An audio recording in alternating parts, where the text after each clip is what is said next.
Hey, gentlemen, I think we're calling this Masters in Manhood, right, Sven? I mean, your last name's Masterson, so of course we gotta we gotta name it Masters in Manhood. It's worth watching, so stay tuned.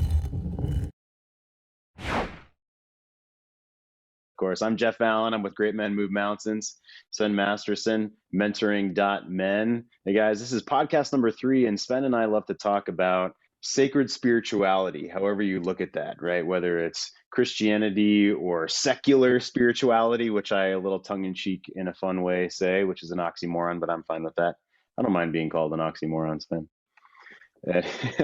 And today we're going to talk about a question that's been asked a lot, right? Asked of you a lot and of me a lot. And I love the way you answer this question in the forum, Sven. And this question is because men want more connection with their wives. They want more sex. They want more intimacy. They want to feel good about themselves, right? They want to be on fire within their own lives and in their relationship, like I say. And that question is, well, how can I do this? How can I be more of a strong man? How can I build our relationship if she's being so fill in the blank, if she's being, use the word dysfunctional, if she's being so mean, if she's bullying me, if she's parenting this way, if she's not connecting with me, if she's rejecting me, right? If she's being so blank, how could I then grow this relationship? She's being so unreasonable. What should I do? And I love this is it from, I believe, yesterday and today. There's a new thread about this exact question too. So, this podcast, our theme is right spirituality. So, how would you relate this into the meaning of relationship, right? So the man's coming to this question with a belief underneath, a belief that like she should be easy or she should follow his lead or she's messed up, I'm okay, or hey, we're both messed up and it'd be great if she did her work too. So how would you look at that in a spiritual way? Say hi to us, and how would you look Yeah. at that question? So yeah, please, yeah. Thanks for having me. I always look forward to these connections because I love hanging out with you, whether it's in person or via Zoom. And this topic is one I'm really passionate about because it does come up daily. In our community, we affectionately call it the she's not virus, which is when a man gets consumed. I hadn't heard that before. Yeah. But I like how you did it both the she's not, or she's doing something.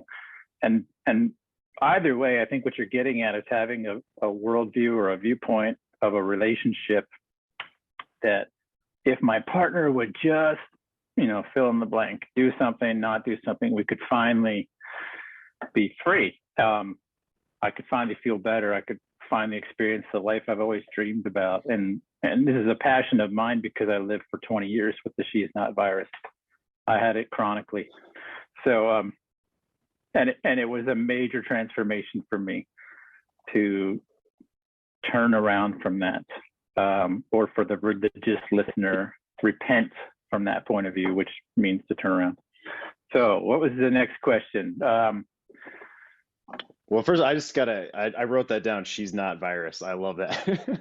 Why do you call it a virus? Why would you call it a virus? Why do you think that that's so prevalent? Well, yeah, that's a great question. If you look at what a virus does to the human body, it's an intruder, doesn't belong there. And I haven't met a virus yet that generally doesn't make me miserable. Of course, we also we're talking about that in that term in the pandemic year, which is pretty handy way because we're all familiar with viruses. We all understand that they get in your DNA, at least this kind of coronavirus, and the havoc that it creates, right? I mean, this just like a pandemic virus is getting in there and destroying and causing upheaval. In my opinion, this belief or mindset in a man's mind and in my own life, it just undermines everything that you're doing because it's effectively neutering you in your relationship because you're waiting, and which is very feminine energy, right? So you're not going to enjoy your masculine experience, but you're also not going to enjoy your relationship experience as long as this virus is kind of coursing through your veins. So that's why I call it a virus.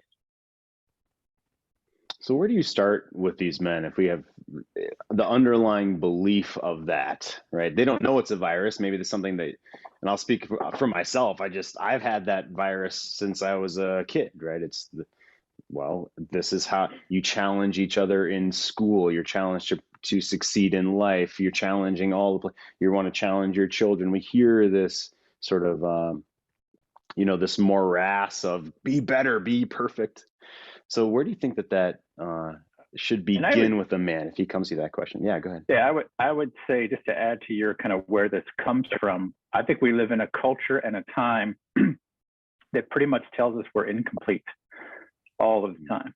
The conversation about spirituality as well, as far as different perspectives, I'll say to the religious listener, to the Christian maybe, or someone from a Judaism background, this is promoted too from those points of view, what I would call pretty much the creating virtue of the idea of codependency, right? This idea that without something, we're incomplete. And so what religious people do all the time is they go back to the book of Genesis, the story of Adam and Eve in the Garden of Eden, and they reread it with this codependency lens that says, well, Adam was incomplete without Eve, right? And so that's kind of becomes the basis then from a lot of religious viewpoints to start seeing it as legit, that, hey, I'm incomplete without a woman, which I think is a perversion of that text. But even outside of a religious point of view, if you look at our media, our movies, Jerry Maguire is probably the one that always comes to my mind first, You Complete Me. And, fun movie to watch and everything. But is it really true? Like, are we incomplete without a woman? And so this actually is that area in my practice. I find this kind of frustrating because some people can understand this as a problem and move through it pretty quickly, right? And so it takes really one shot of a 2x4 of clarity, as Steve Horson calls it, across the skull, and they're like, yeah, I got this. That was a dumb way to think. Then there's people that are dense like me, that 2 decades of people telling you this in one form or another is not sufficient, and you have to experience a lot more pain of trying to do it in ineffective ways. And I encounter a lot of men here. And I haven't found the magic bullet from my perspective as a coach and mentor that I can direct that man's way to get him to see life differently. I do believe, though, that bullet, it's not a silver bullet, is conflict. And so I think I tend to see relationship conflict as a gift, because I think it will keep happening and it's very uncomfortable. So it'll keep growing in discomfort until a man gets forced to keep looking at this issue like, I've got to stop giving my power away and seeing it in the hands of females or someone else, right? Because if you got married fairly young or into relationships quite early, we already kind of are like this with our parents. So if you think about culture, Western culture anyway, if you're an average kid and you grow up and you go to school, you start kind of in romantic relationships pretty early. And if you kind of go back in your mind to how many of them are, codependency is kind of fostered there as a behavior, right? So you start building like these commitment relationships when you're like in junior high, and you're seeing the other person is giving you something. And then this follows you all the way up until you get into a serious committed relationship like marriage. So you haven't really lived any point of time without being dependent on someone else for your sense of well-being. And I think conflicts like this will just keep coming up until you break out of that really, really bad and ineffective force of habit. Does that answer your question? Yeah. Well, it always leads to another question, right, Sven? So I'm curious.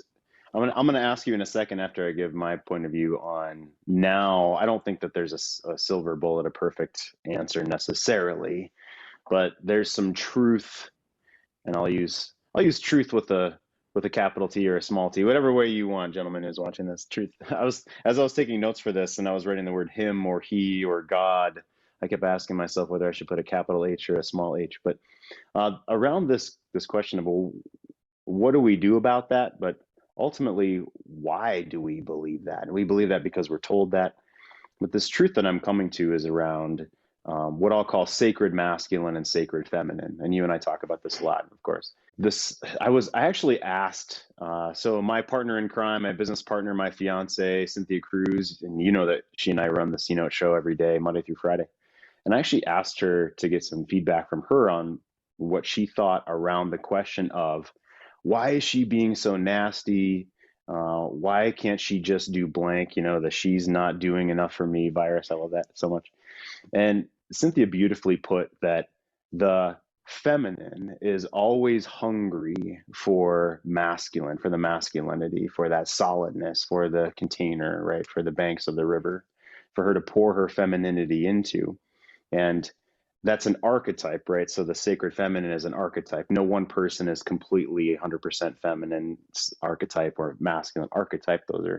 It's like the end of the rainbow. It's like the horizon. It's an idea. It's not an actual place that someone can be. But so the masculine, the feminine, I should say, sacred feminine is always wanting that groundedness. And she's always wanting to feel his godliness. She's wanting to feel, and that's the word I'm using for today, especially.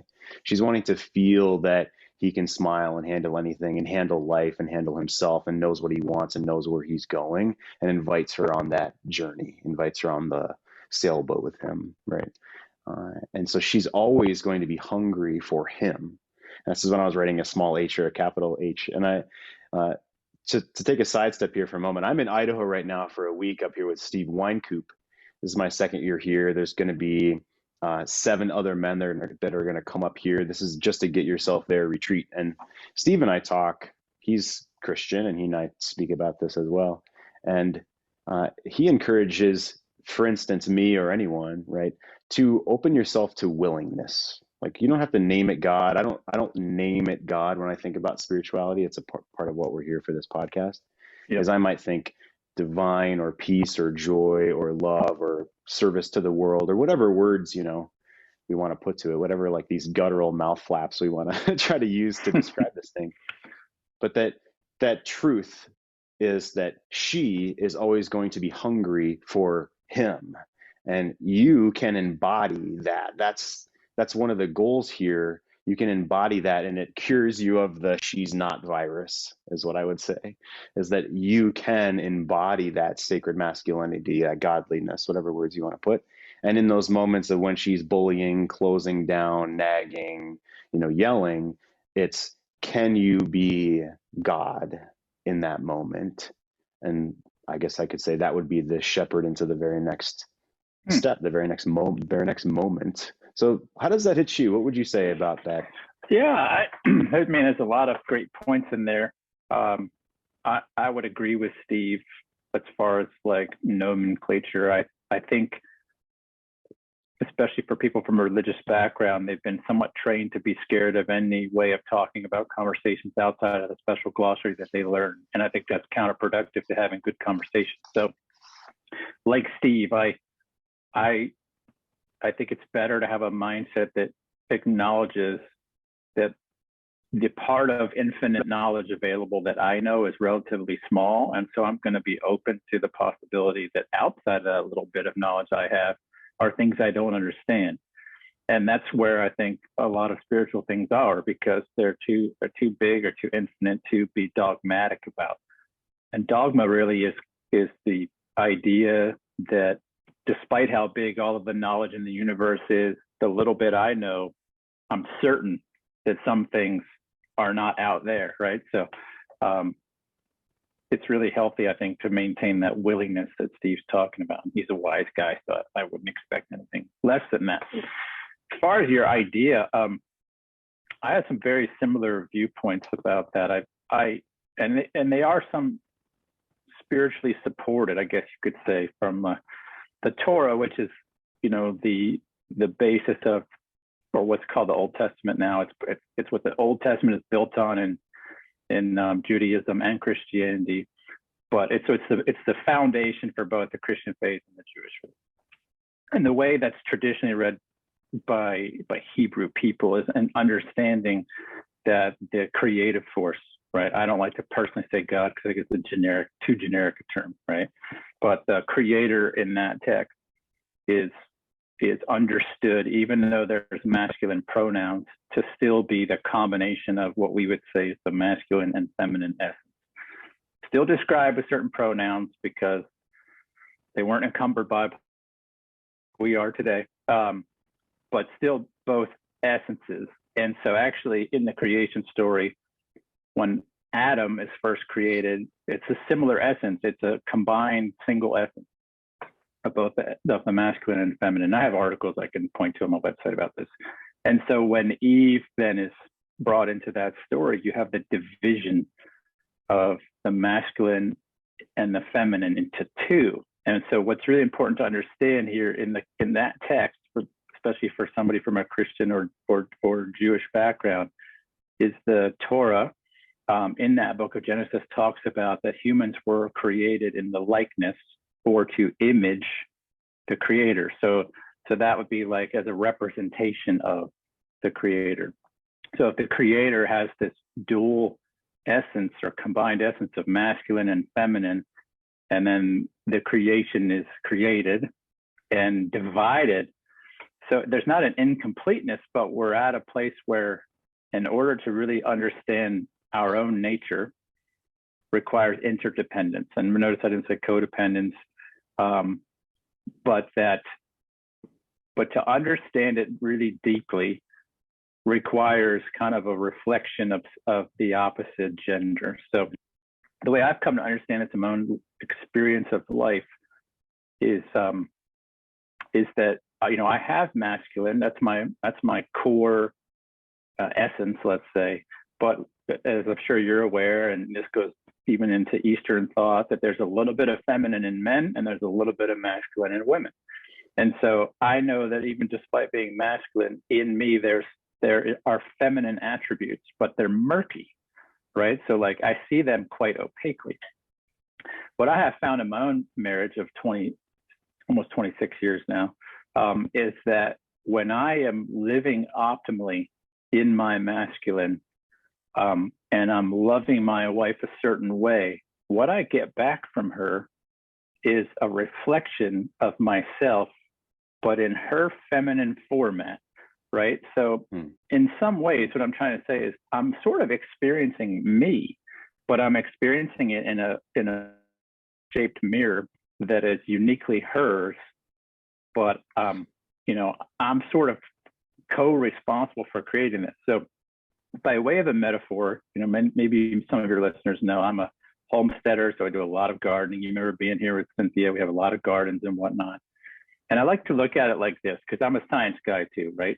If I go out and I spend 1,000 calories growing of my energy to grow cantaloupes, right? So by the laws of physics, I can't create energy or destroy it. I can only change it. And that's what the word transmute means, right? So if I go out and I sweat my balls off to grow with 1,000 calories of work to grow cantaloupes, what am I eating when I eat my cantaloupes? It's a philosophical question. You can answer it. That's not rhetorical. Your ball sweat. I hadn't thought about it that way, and that's not a very appetizing way to see it. But you just said you sweat your balls off. That's what true. Are you eating? Yeah, what are you eating? You're eating right. No, you're right. Yeah, a combination of lots of things, right? Yeah. What I'm eating is the work that I put into growing cantaloupes. I'm actually getting the calories that I spent in labor, but I'm getting it back in the flavor of a cantaloupe. And it's because I'm not a cantaloupe. I can't experience cantaloupeness, right, without putting myself into something that gives back in cantaloupe. And so I have really come to see marriage like this, that when I am kind of in my optimal spot as a man and I'm giving my best in masculine form to my wife, what I get back from her, and I found this to be true otherwise, is her best in increasing measure, by the way, in feminine form. And so we're actually both built up this way, right? Because it's supremely encouraging to men to not only see a feminine essence, but to be responsible for cultivating it. Because it's not like she doesn't have it on her own, but I would suggest the ideal feminine essence of a woman in marriage, you will not see it if you are not your best self. Just like I can't see cantaloupes if I don't actually cultivate them. And I find, to be honest, that pisses a lot of people off. So when I'm having this conversation, a lot of guys get really mad because it's very different than we're mutually responsible for coming to some middle ground in marriage. But and a lot of people talk that way. That's definitely the pervasive view of marriage counseling, and they try to kind of force everybody to come, to the 0-yard line, right, or to the 50-yard line, and like, figure out how to start this game. And I haven't met a man yet in my practice or otherwise who's happily married who's taken that approach, right? What they've all done is they have gone off and said, I'm going to just become my best man. I don't have another choice. Focusing on her doesn't make any sense. And when they do that, it's just like they become a great cultivator of cantaloupes, right?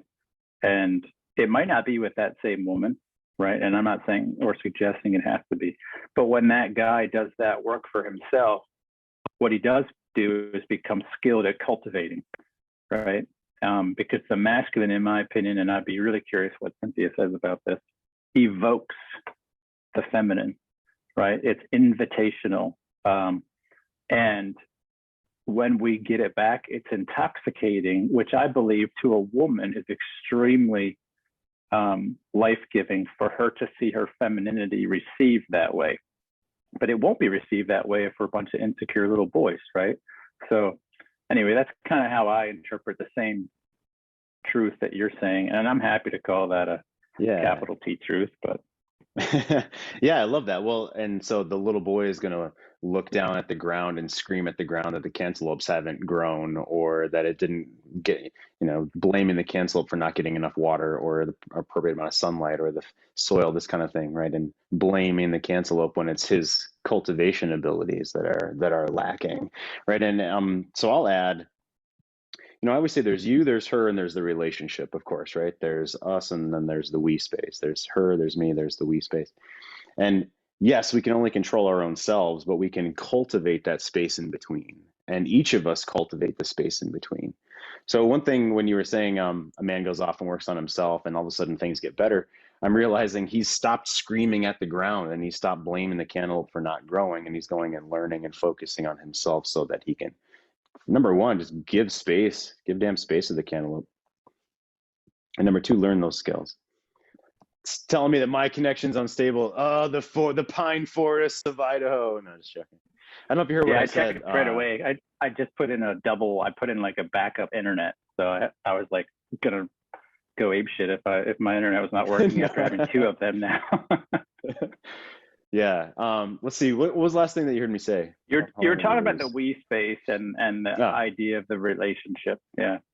Sure. So as a man, you were saying, well, a man might get upset because we're learning that we have to go focus on our own selves, right? And the focusing on ourselves, the whole stop yelling at the ground and blaming the cantaloupe for not growing, back away, give it some time and space and go work on your own self. And you're not hampering the cantaloupe's growth then. You're learning and you're going to be better the next time at cultivating. So what I was saying is, you control your own self. You don't control her, but you do cultivate in the space of the relationship, the third entity.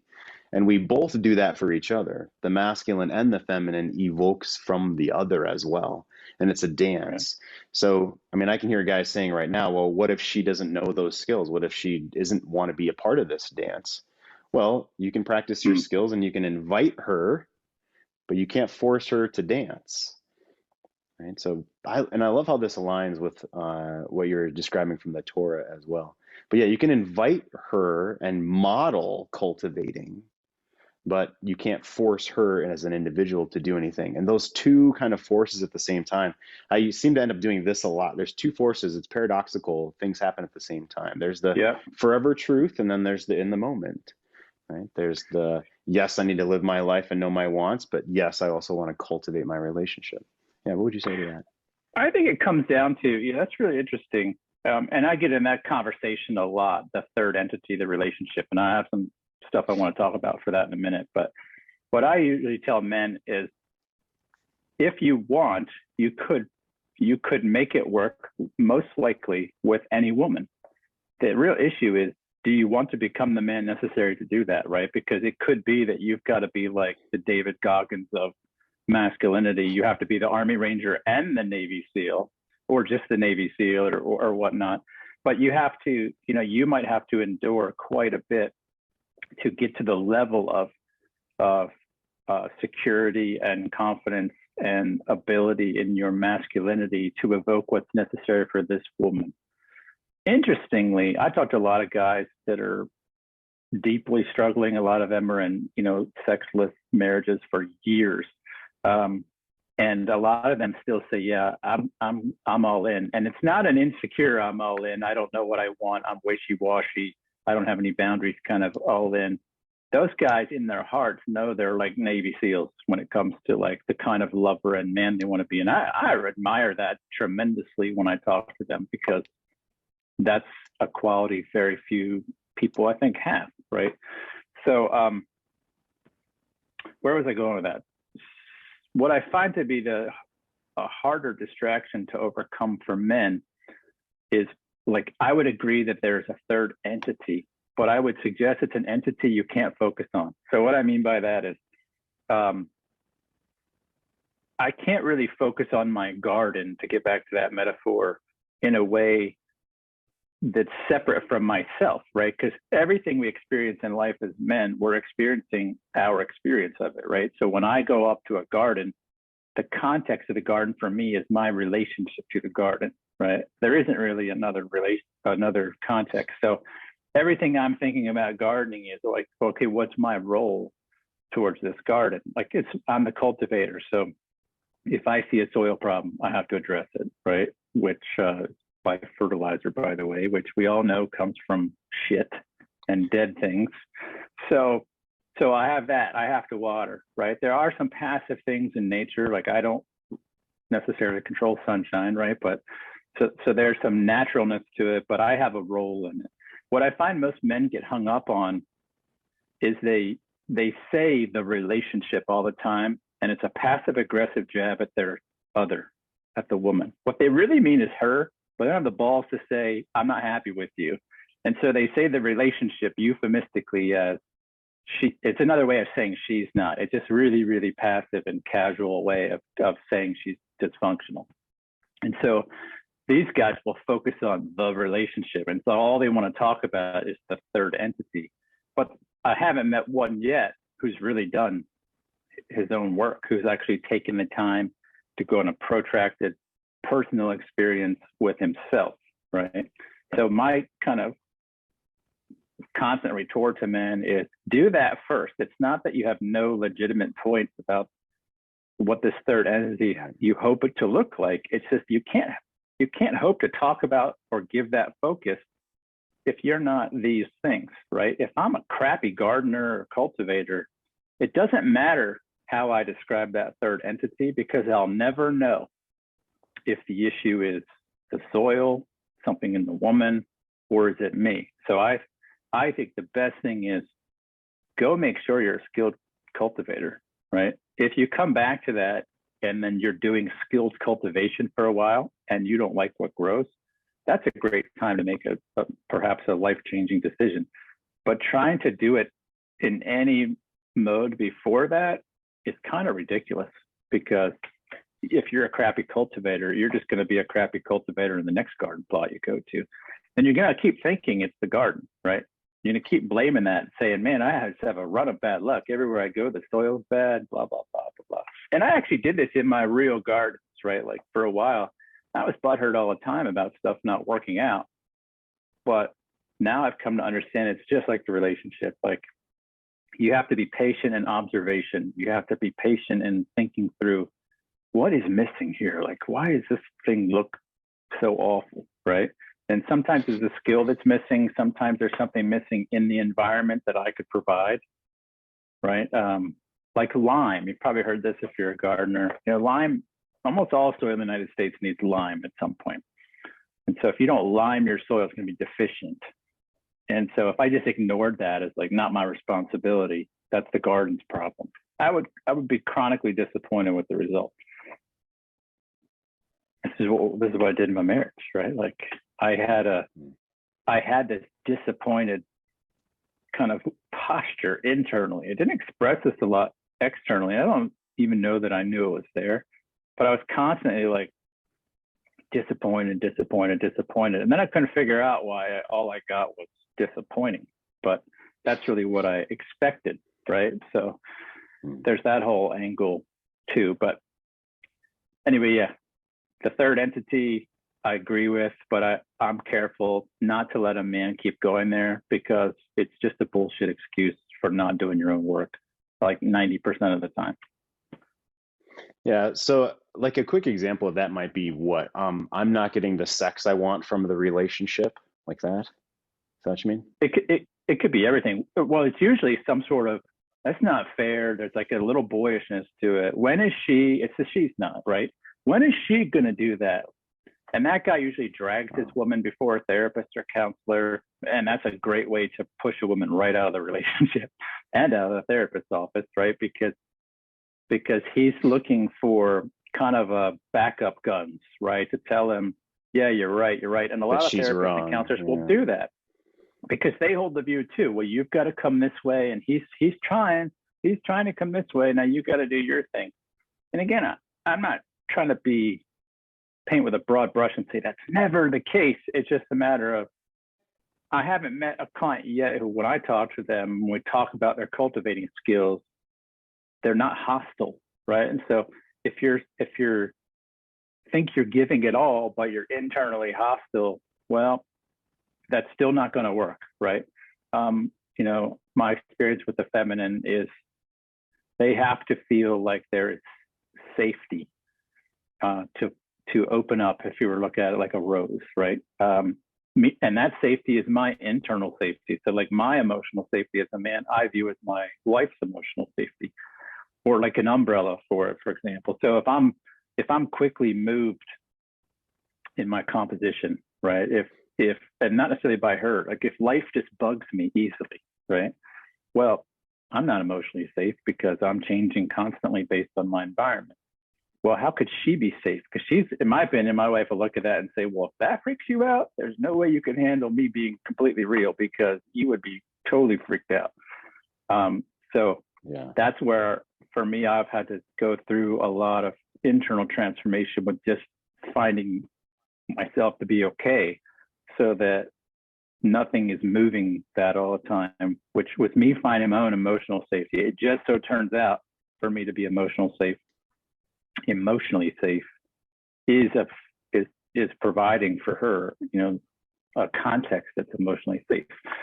And you could put that in a cultivating metaphor or something else, but I find the majority of men, I'm just going to piss off again some people listening, they haven't done that step. They've just kind of learned some skills, right? Most of them have been impatient, looking for, just give me the soil amendment. Just tell me how to get this fruit growing as soon as possible. But that's kind of a desperate energy. Like, I just got to get back to where we're having sex frequently, right? That's not going to do it. It doesn't do it. Most guys I've helped and that have kind of stayed on that, they might get the gal back for a little while and then she feels fooled because she finds out they're not really emotionally safe. And now she's like further away or completely out the door. Yeah, wearing the mask of a high value man, of a grounded man, she's gonna either sooner or very soon, sooner or later, but she's gonna understand and feel that that's bullshit. And then now you just tried to fool her. And a woman's number one, I mean, one of a woman's huge fears that her antenna has always been up for is manipulation. So if you're trying to fake this, if you're trying to put on a mask and just like fix the sex department and throw everything else away, I mean, she'll feel completely objectified and that you gave a false, it was like to use our theme of today, it's you tried to pretend to be this false god almost. You tried to pretend to be the sacred masculine with just the, bonfire and a mask and to dance around. But then you wake up in the morning, she's like, oh, it's still the same old dude that hasn't found his vision, hasn't found his mission yet. Right. So if we move this back, thank you. So if we keep on, if I kind of ask a question on our topic, so what would you say is holding a man back who has, and I'll just pigeonhole this a little bit, holding a man back who has deep Christian beliefs, like he's going to hold the Bible up and say, like a woman should obey and she should not withhold. And so help me understand that a little bit more. Think of how wonderful that is. You don't have to do the work. All you have to do is quote an authoritative source, and you could just bypass the need to actually become a secure, confident man. Who doesn't like that, right? Yeah, and so I think everybody's actually kind of after their own shortcut, right? It's just, for somebody that might be pickup or game, and another person that might be a Bible verse. I think, and I'm going to be bombastic and polarizing here on purpose, but I would suggest that in the last 50 years, that the American/Western version of Christianity is an emasculation factory. The whole thing, whether accidentally or intentionally, that's not my point, and I don't really have a viewpoint, but it promotes passivity. It promotes, well, let's just say that's enough, actually. I think when you promote passivity, you promote victimhood, and you demote, if that's the right way of saying that, personal responsibility, self-ownership.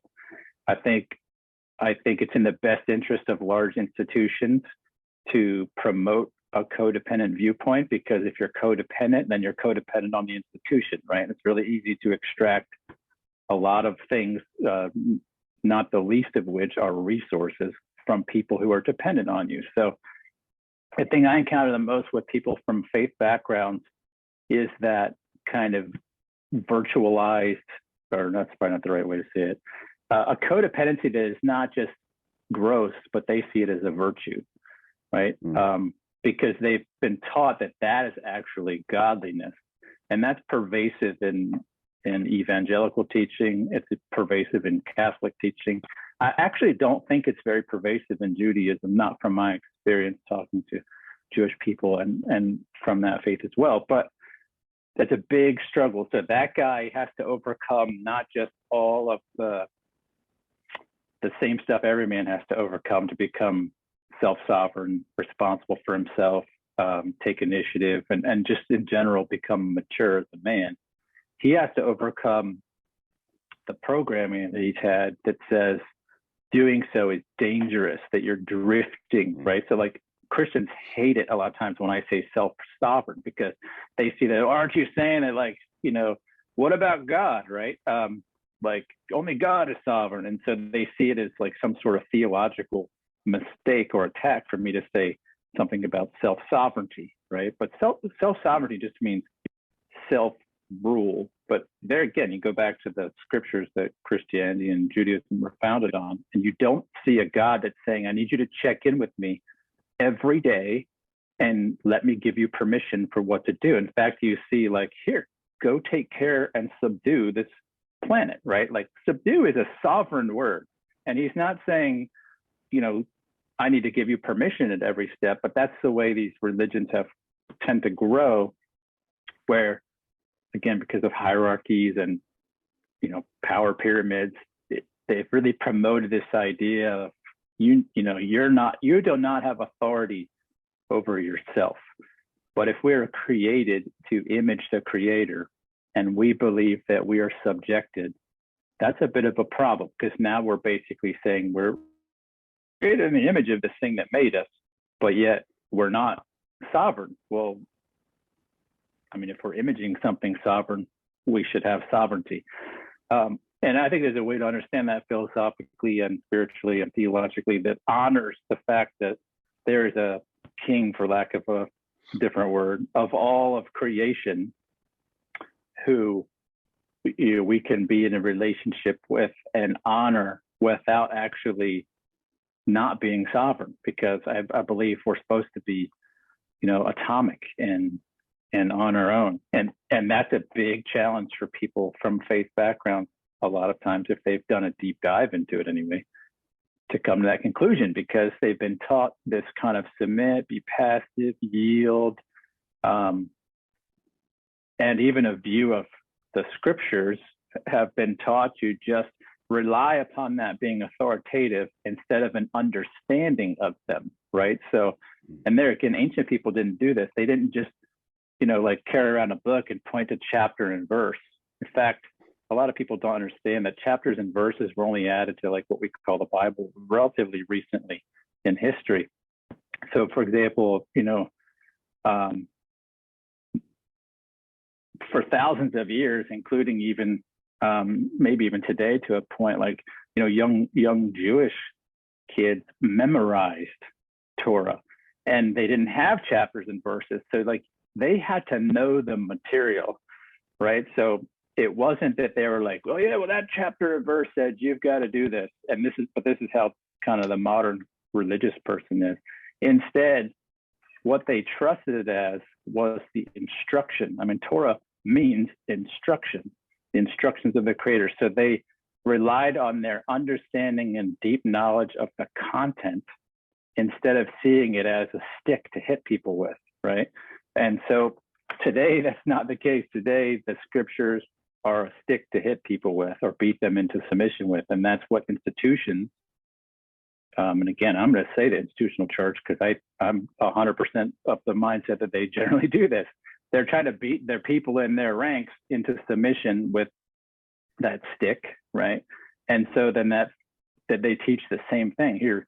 You've got to just tell your wife, right? The Apostle Paul says, don't deprive one another. So that's why she's got to sleep with you. Well, tell me how effective that's going to be, right? Like just quoting chapter and verse to a woman, that may actually make her sleep with you, but that is not going to build a productive marriage because you just quoted 2 Corinthians every time. Right. I'm wondering. Laid. Yeah, exactly. I'm wondering if that's how they started the relationship too.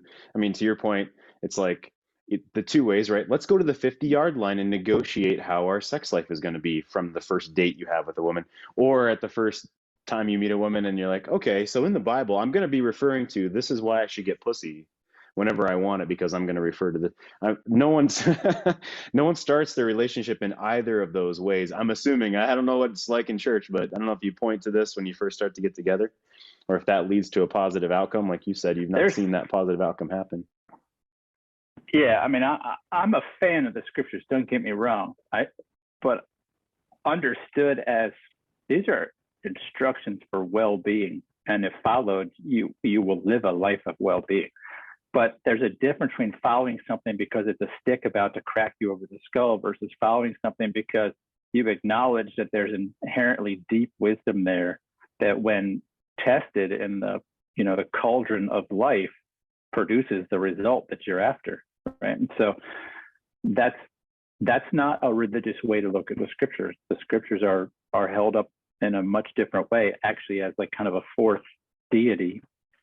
I think at least in a Christian perspective, you have that concept of a Trinity, and most Christians add this fourth, the Bible, and really almost worship it as it's like, whatever you see in black and white is exactly how you have to live. And I understand the fear that might lead somebody to seeing it that way, but it's not going to produce understanding. It's going to be treated with the wrong kind of fear. There's a reverent fear, right? There's a good kind of fear, and then there's fear that is sheer terror. And I think using terror, whether you're quoting it from some chapter and verse or not, is an evil thing to do. And I think that's how a lot, not the majority by any means, but a lot of Christians have learned that approach with that specific verse you're talking about, which is Paul saying, don't deprive one another. Where I think that's good counsel. He's basically just saying, you know what, if you go a long time as a married couple without coming together intimately, you're setting yourselves up for relationship conflict, which is true, right? Like if you just decided, you know what, yeah, I'm going to go on a 2-year sabbatical here where we're not going to sleep together, and you just kind of independently decided that in a relationship, you're not doing the most loving thing necessarily for your partner, right? That leads, especially men, to all manner of insecurity, right? So that is that good advice? Yes. Is it like you've got to do this? No, it's not. I don't believe so anyway. Anyway, that's super complicated. I'm sure that if you have people watching that are from a church background, they're like pointing their finger at my screen and probably, kind of coming up with all kinds of theological responses. And I would say just, get in touch if you want to talk about it. And also ask yourself why it bugs you so much that a guy that you've never met on the internet has a different point of view. Yeah, right. That's a great point. Whatever upsets us is someplace to search. Well, okay.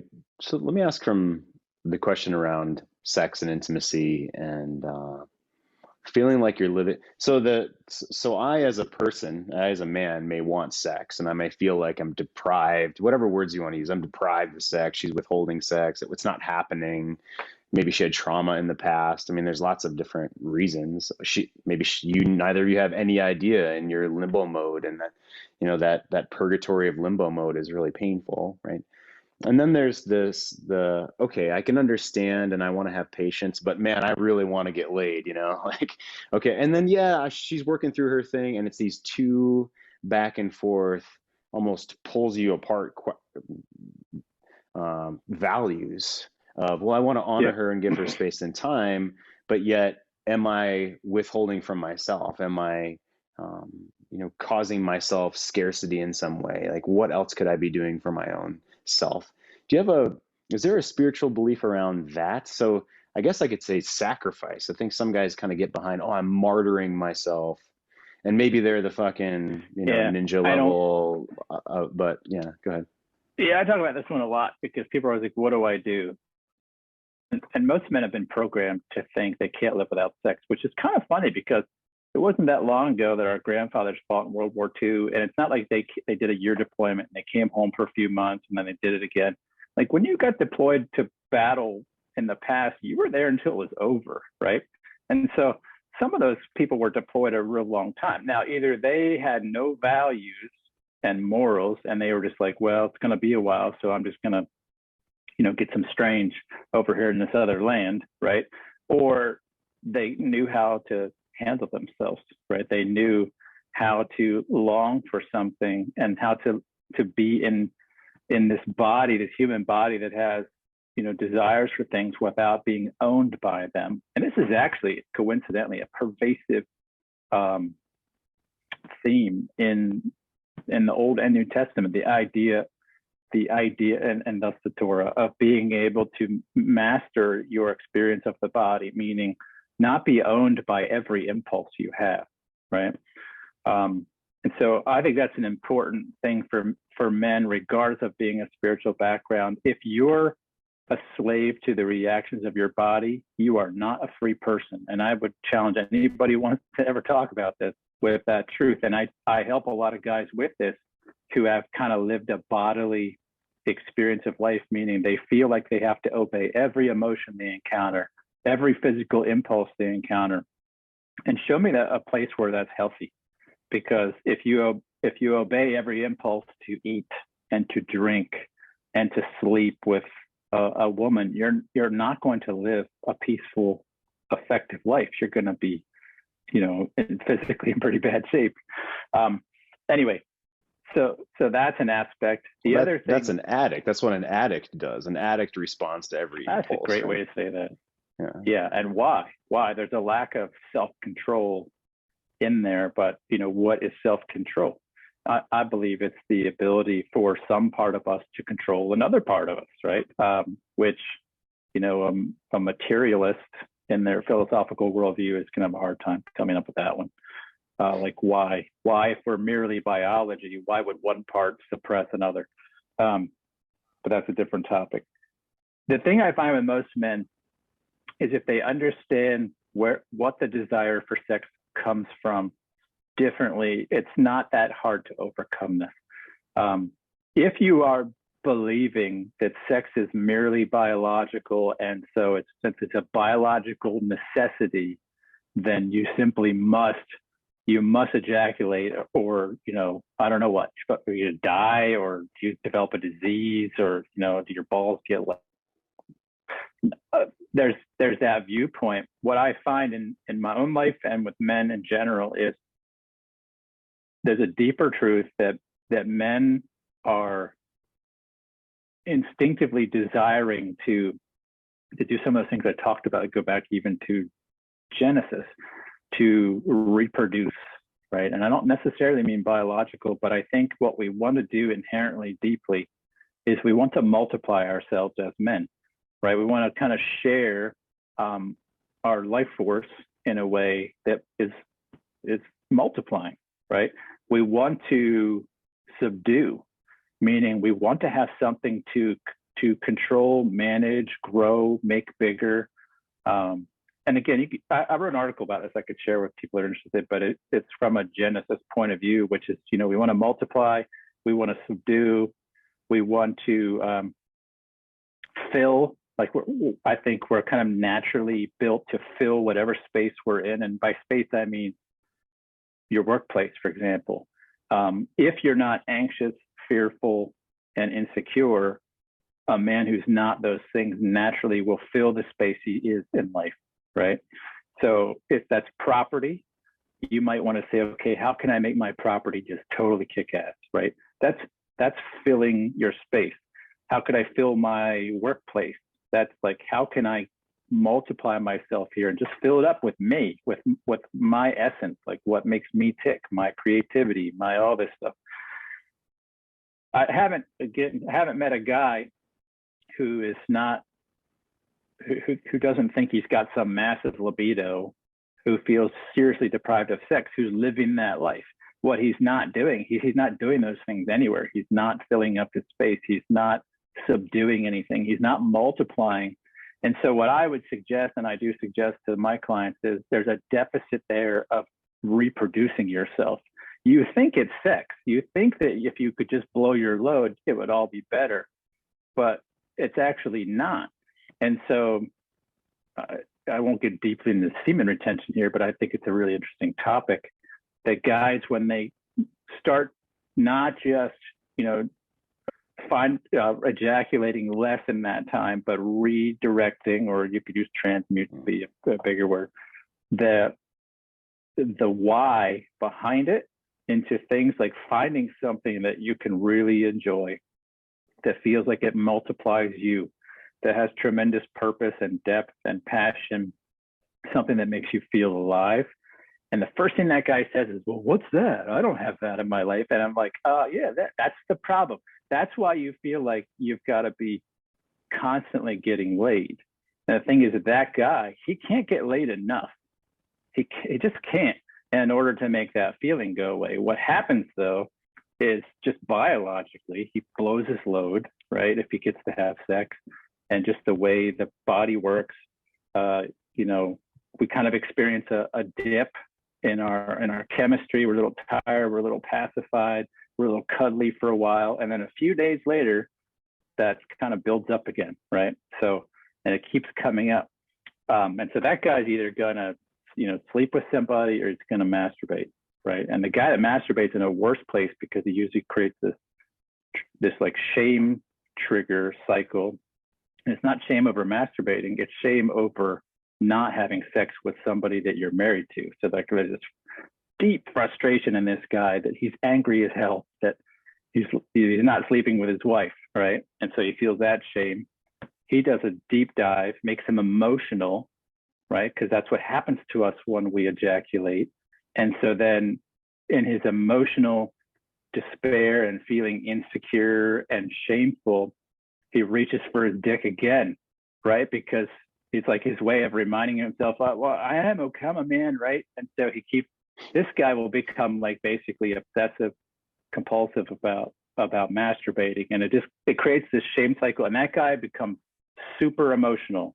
And so, and I sometimes ask guys this when I'm getting to know them, if they're really emotional. Dude, I know this is a weird question talking to somebody you just met, but are you masturbating a lot? Because you're really, really emotional. And experience tells me when guys are like that, they're kind of caught in the chemistry of themselves in the feminine. So what I have guys do in sexless marriages, and I know this kind of sounds counterintuitive, is to try to hang on to your semen as long as you can, because that actually is creating in your body all kinds of great energy that is going to help you show up more masculine. And when you're in a sexless marriage, you need to be as masculine as possible. The last thing you want to be in is your femininity, because that's not going to attract her into your space anytime soon, right? And so for that guy to be in his masculine as best he can, instead of flushing it down the drain, find something really life-giving to do. And what those guys find, and I've had a really, really high rate of favorable feedback on this with guys, is they find that they're not feeling so desperate, that they're actually okay if they think about it. They have to overcome like the mindset that like there's something wrong with me if I'm not getting laid. But that's a thinking problem. That's not a biology problem, you know. And if those guys need to relieve themselves, I'm not critiquing that. I'm just saying you want to try to use chemistry to help your situation as best you can. And if you're going the wrong way, you're actually hurting yourself. You're hurting your chances of coming back into an intimate relationship with your wife because you're depolarizing yourself by putting yourself in the feminine, you know, kind of chemically, but also mentally and spiritually. And that guy is kind of a weepy mess, and he's really upset. He's like all of his emotions are extreme, right? And I'm not critiquing emotion. I'm a fan of emotion in men. I have no problem with that. It's just like if we're stuck there, it can be very hard to repair, you know, relationships with intimacy barriers. Anyway, that was probably a really long. Yeah, no. So let's use I'll add on to the end. So use chemistry to your advantage, and also the behavior isn't of the man that feels rejected down to his soul, where he collapses in on himself and then goes and watches porn to feel just numbed out or good for a brief moment and masturbates in that way, and then has a shame spiral afterwards. I mean, all of the behavioral pieces that he's doing there, as well as moving away from the man he wants to be, right? Like the framework that I use for teaching men is, well, the how, the what, the why, the behavioral skills, the emotional control, and the why, which I call your spiritual why. It doesn't need to be religious, but so I'll take a step forward, Sven. Yeah, and I didn't mention anything religious in that dynamic. Right. I think it's just humanity in that case. Yeah. Well, I'll lean into me personally to what you said about that creative power and how are you feeling powerful in the world in another way. And, you know, I grew up agnostic, atheist, I suppose you could say. And so it was just kind of like work ethic and the morals of culture and society was my values or nuts, I guess you would say, the non-negotiables, right? That's what I was taught. Instead of out of this Bible, it's career success, money success, and then watching Smurfs. I think I said this last time, you know, watching the A-Team, I think I said last time.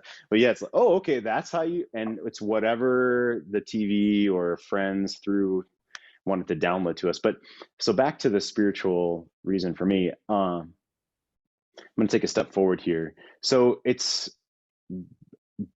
difficult for me to use the word God and to think of it as almost like a human entity, right? It's not supposed to be human. But when someone says it's God's will or open yourself to God's will, that to me feels abdicating. That to me feels, for whatever reasons, my upbringing or whatever, feels like not taking responsibility. But when I look at it more like a question, as in, if I could be humble and not need to be the one that has all the answers, how can I serve today? How can I bring love into the world today? How can I, and then speak out other values that I have instead of this, what's God's will? So let me ask you that question. This is a little bit personal. It's a great question. Yeah. If I frame it in that other way, where I feel like I'm kind of opening myself, willing and opening myself, instead of what's God's will to tell me what to do. And maybe this is just semantics, but it doesn't seem to be semantics when I'm speaking with a man who's dogmatic within his beliefs. Like he's definitely not open, right? But another person who, yeah, go ahead. So how does that hit you? Go for it. Well, I like it. I think if your traditional religious person actually understood it the way you described it, be more productive and effective and probably more faithful to the text. Like there's a pervasive, again, idea in at least Christianity that sees God as very much as a person, and the technical term for that is an anthropomorphism, meaning you're actually ascribing human qualities to what's not human, right? And so we talk about the hands of God and the eyes of God and whatever, but it also makes us see this concept of God like he's a figure, or like God has a location. Like right now, somewhere in the universe, God is somewhere, right? But if you think about what that does in your mind, it makes anything in how you relate to that force as transactional. And I think this is your hang up, because then it sounds like, well, wait, I can't do this thing here without a transaction, right? Whereas I would see it more like this. I mean, the ancient scriptures all speak about the creator not having form, not being visible. So there's much more mystical language to describe that. In fact, the whole reason in Christianity that you need the incarnation, which is like God chooses to come in human form in the person of Jesus, is the Greek name. Yeshua would be his Hebrew name. The whole point of that was because there was no other way for us to experience a relatable form of what is otherwise intangible to the human, as just kind of this force, right? So if you take it back from the old man in the sky with white hair, Morgan Freeman kind of view or whatever, and with that, you take away the transactional nature that I'm here, God's there, I have to approach God and somehow figure out, like, hey, what is your will? Playing the can game with the strings, and then listen carefully. Oh, okay, that's it, right? But here, the message of ancient faiths is one of actually being put into a union with that creator, which is entirely different. So I like to think about it, if I have a tea bag and I have water, and I put that tea bag into the water, the tea just, like the tea becomes one in the nature of the water, and now I have tea, right? And I still have the water and I still have the tea, but what I have is the nature of that is combined. And so you have the essence of the tea now pervades the water. And so the water takes on the properties of that.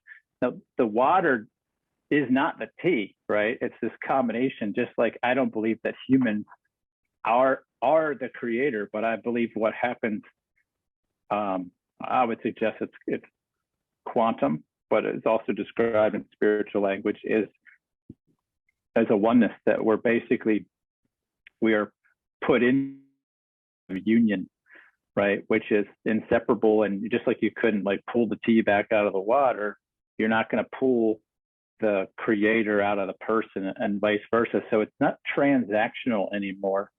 It's more like a restoration of something that is separate, that shouldn't have been separate to begin with. And that's actually faithful to the text of both Christianity and Judaism, as well as that was the original kind of state of humans, was kind of this oneness with the creator. I mean, that's what how the story goes. And what separated it? And again, Christians go right to, sin. Actually, it was insecurity. If you look at it, it was, yes, there was some transgression, but the transgression caused them to run and hide and cover themselves. And I would suggest we've been doing that ever since. That we've been running, hiding, and covering ourselves. And every human lives that experience. I have not met a human yet that does not encounter shame and the desire to show the world a false self, right? Or what the Bible might call fig leaves. So I see God as non-transactional. So I guess to answer your question, and that opening myself, I can do that with an assumption that I have a union with my creator, right? And there's theological reasons for that based on your point of view, why I believe we can have that confidence. And so if I'm just open, if I'm not doing it in shame, fear, and insecurity, I can have a confidence that openness is going to lead me to the right place. It's also why I believe I can be self-sovereign, because I already know what the instructions are. And I'm free actually to go against them if I want. I don't think it would be a good idea, right? It's not going to lead to a good outcome, but I still have the sovereignty of person to manage myself. I don't have to go back and have this transactional thing, right? But this is what my experience of Christianity has been, that kind of has made this a virtue. I like to use the example of children, right? You're a father, I'm a father. So imagine if your son grows up and he's 30, okay? And every day he calls 6:30 in the morning, Dad, good to see you. Good to see you. How are we doing? You okay with me? You okay? We good? We good? We good? What do you want me to do today? What should I do? What should I do next, right? And he calls you again at lunchtime. What should I eat? What's your will for me in this moment, right? You would see that as highly dysfunctional. And so as a father, you would see this is a big problem that I raised a kid who can't go 10 feet in life without having to come back to me. But yet in religious faith, this has been actually promoted as somehow an ideal and somehow good. And it's been done so in the nomenclature of God's will that we have to keep going back. What's your will? What's your will? What's your will? What should I do now? What should I do next? Right? I don't think that's very faithful to the text or to just common sense. Like, where else in nature do we, which we have to confess is created by the same being, do we see that? Like, right. What in nature is just sitting there? Like, like the birds are not sitting there saying, I got to find out what God's will for me to do is today. Like, should I chirp? Like they're just not living like that. They go about in what is their normal, instinctive way to be, right? And seems to work. So I like this. Oh, thank you. This reminds me of Byron Katie's work of loving what is, like what's the truth. And it took me probably half of that book to realize what she means by the truth is what is existing in reality, what's actually happening. So it's not some back to your point at the very beginning, right? If I know this much about the infinite universe, whatever that means, right? Well, how the hell do I know what is necessarily true? And that being humble, coming back to, well, what's true for me is what I see has been panning itself out in the world, as, like you said, tested in the cauldron of life, and it's been holding up. So let me ask you, let me take a different step forward. What are you excited for yourself within your own world now? Totally different question. We could circle back around, but I'm curious for you personally, what are you excited about in your world? Yeah. Well, I'm excited to have these kind of conversations. I think I've met a lot of very deep thinking people that would consider themselves to be agnostic, and a lot of very deep thinking people who consider themselves to be religious. And I think these two worldviews have always seen themselves as being so wildly different that there's not been a productive way to converse about them. And so one of my uniquenesses, I think, is that I'm able to do it, but I'm also able to foster those kind of conversations. Meaning, I think there's a lot of place to talk in our society, which would be healthy, that people could understand each other a lot better, so that a person that's agnostic didn't feel like, oh, I'm so completely different from this viewpoint, and it feels so foreign to me. I don't think it has to. I don't think the idea of a creator is scary to an agnostic. I understand why religion is, and I actually would wholeheartedly approve the agnostic rejecting a religious viewpoint as presented today, because I don't think it's correct, right? But likewise, there's a lot of religious people, and I have a lot of clients like this too, who grew up in a religious home, and they're like, this is not life-giving, the way they understood that.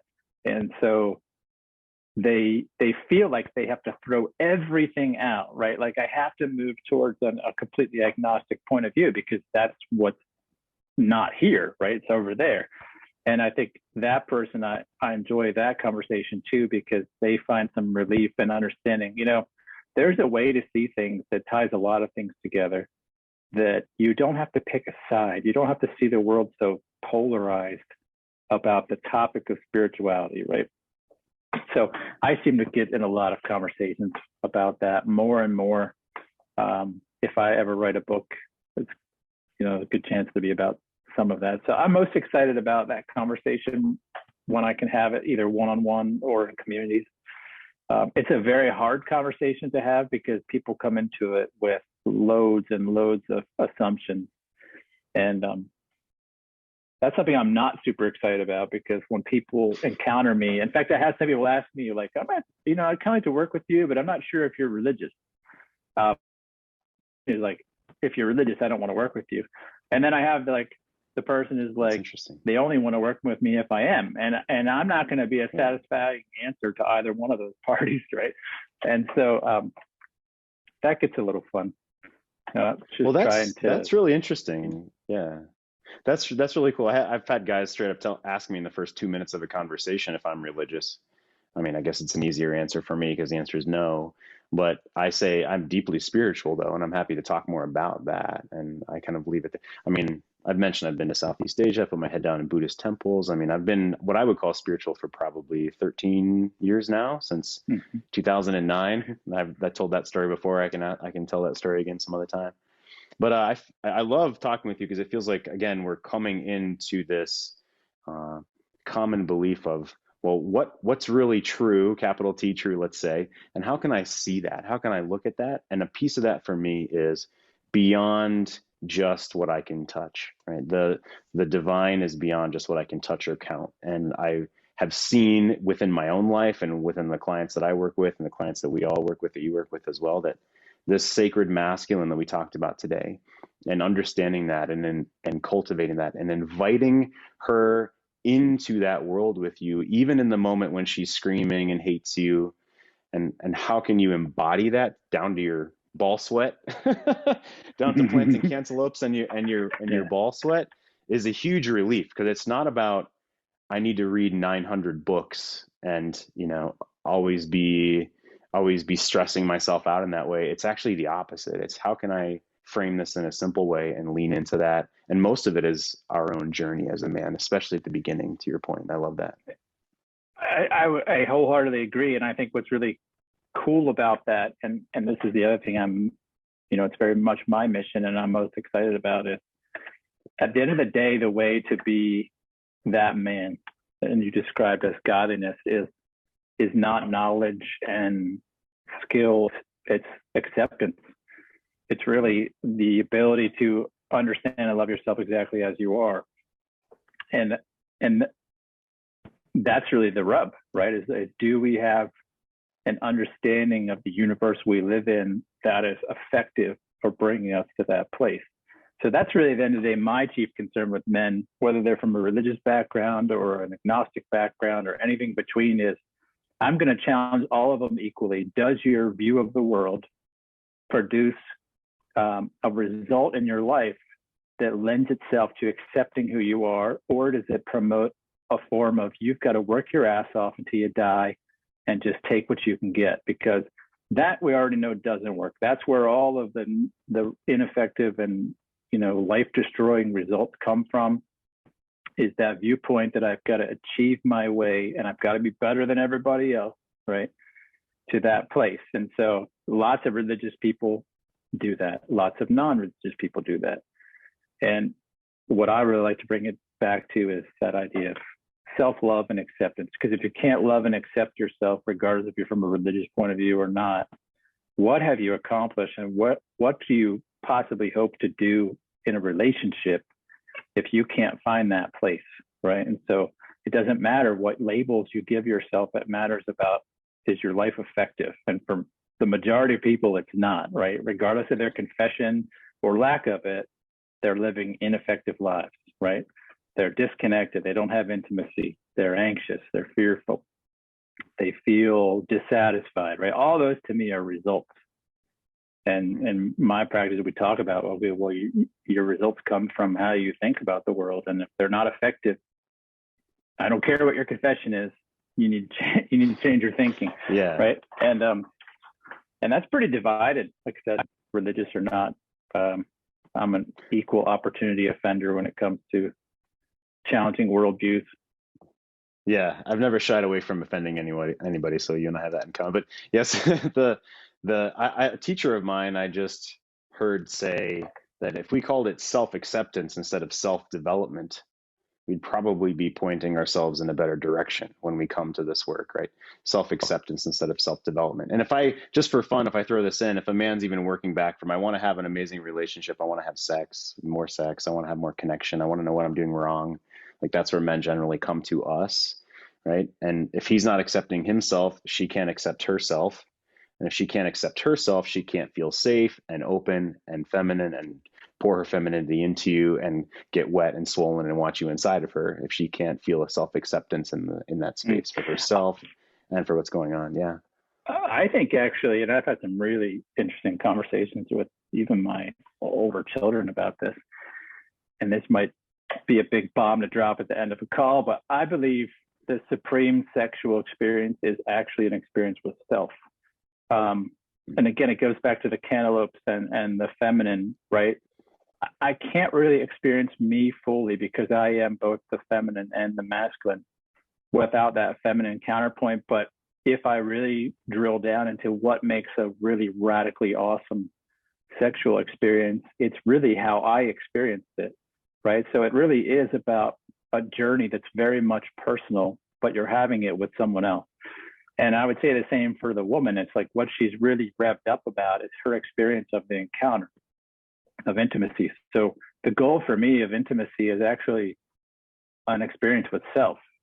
And this is mind-blowing to the guy that thinks that sex is about connecting. It is, but the way you're connecting with another person is really by deeply connecting with yourself. And if you're not deeply connected with yourself in a sexual experience, it's going to be a dysfunctional sexual experience. And when guys get a hold of that mindset, things like PE go away, right? Because, you know, when you're sitting there, it's all about her, it's all about her, it's all about her. You're actually not present, right? So you're not having a good experience for yourself. And so she can't have a good experience because she's just thinking, well, he's not having, you know, and it turns into this rapid decline of dysfunction. But if we understood, we're both in the me. feminine. Yeah. Go ahead. Yeah.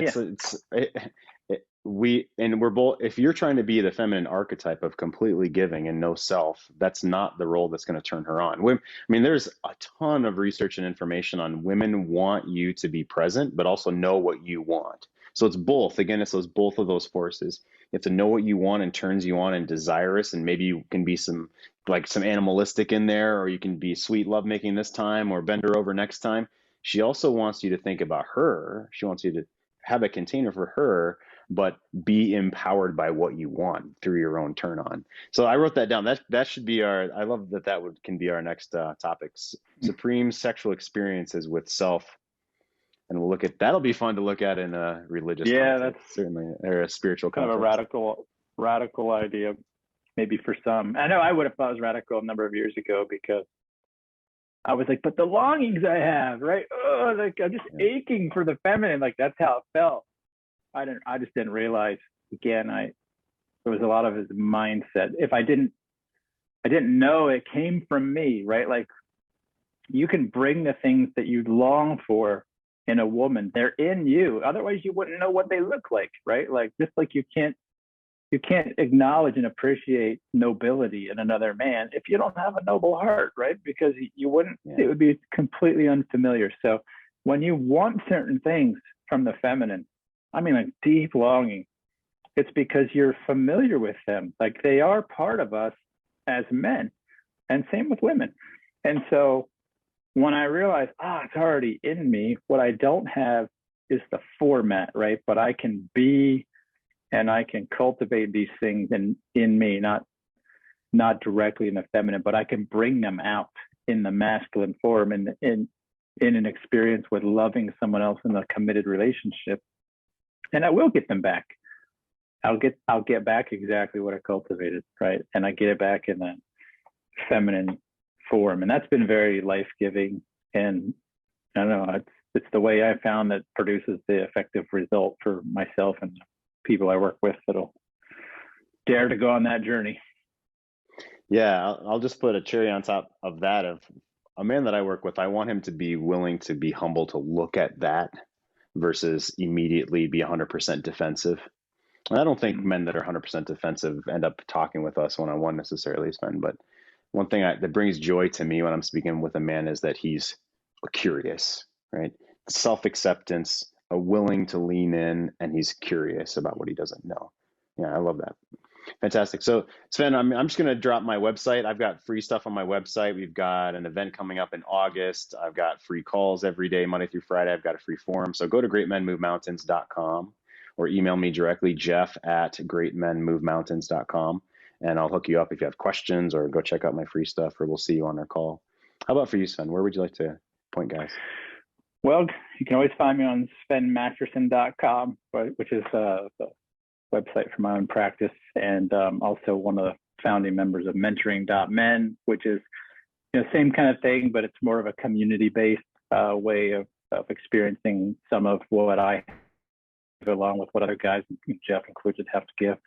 So really either one, whichever kind of tickles people's fancy works for me. Yeah, beautiful. And everyone can find us both in both of those places. We work together, we collaborate. You're in my Facebook forum and I'm on Mentoring Men. Right. So, wherever you want to reach out to us, guys, fantastic. Sven, I appreciate it, man. Good to talk with you. Yeah, you too. Have a great trip back from Idaho, and tell Steve and the rest of the lads I said hello. I will. Fantastic. See you, Sven. All right. Take care. Join us on the show. Go to greatmenmovemountains.com/cnote, CNOTE, to get the daily live link Monday through Friday, 11 a.m. Mountain Standard Time. We need an organization that is ready to mobilize dramatic survival resources at a moment's notice.